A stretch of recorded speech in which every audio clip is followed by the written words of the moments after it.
Truly, we both loved beauty dearly. The Story of Sleeping Beauty, as told by The Good and Bad Fairies, by Trisha Speed Shaskin, illustrated by Emmett Teal.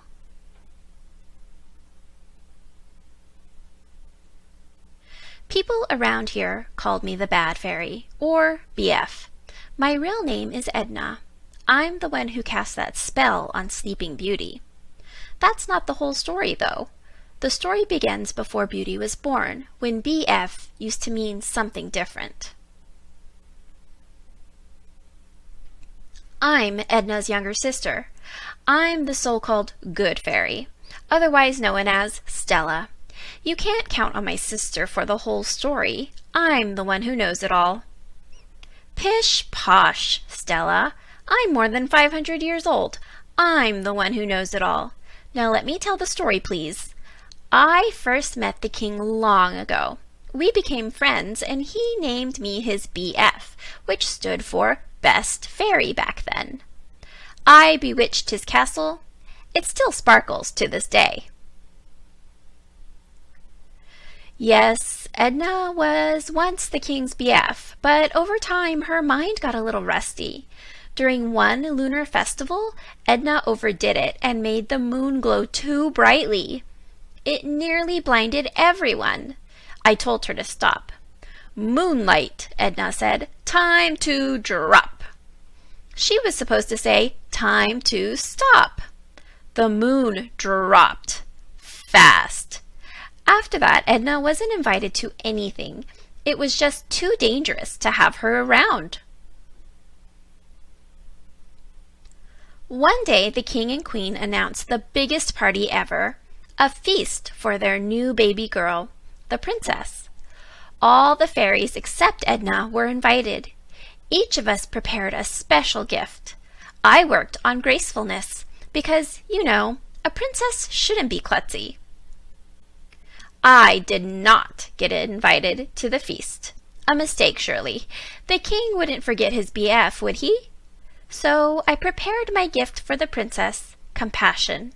Every princess needs the ability to feel and understand the troubles of her people, right? On the day of the feast, the guard checked the guest list. I wasn't on it. I had never felt so bad in all my life. I loved the princess dearly, and I was going to give her my gift, with or without an invitation. So I fired up my wings and flew in through a window. Stella was just about to give her gift of gracefulness. "On the princess's 16th birthday," I shouted, "she will prick her finger on a magic spinning wheel. The wound will stand for the suffering of the people of her kingdom, and it will remind the princess to be kind." Edna's spell began well enough, but then she said, "Don't worry, dear princess. When you die, your tears will comfort lives." She was supposed to say, "when you cry." I don't have Edna's ancient powers, but I did my best to fix the mess. My new gift to the princess was that she wouldn't die on her 16th birthday. Instead, she would prick her finger and fall asleep for 100 years. When I mixed up the spell, the king banned me from the castle.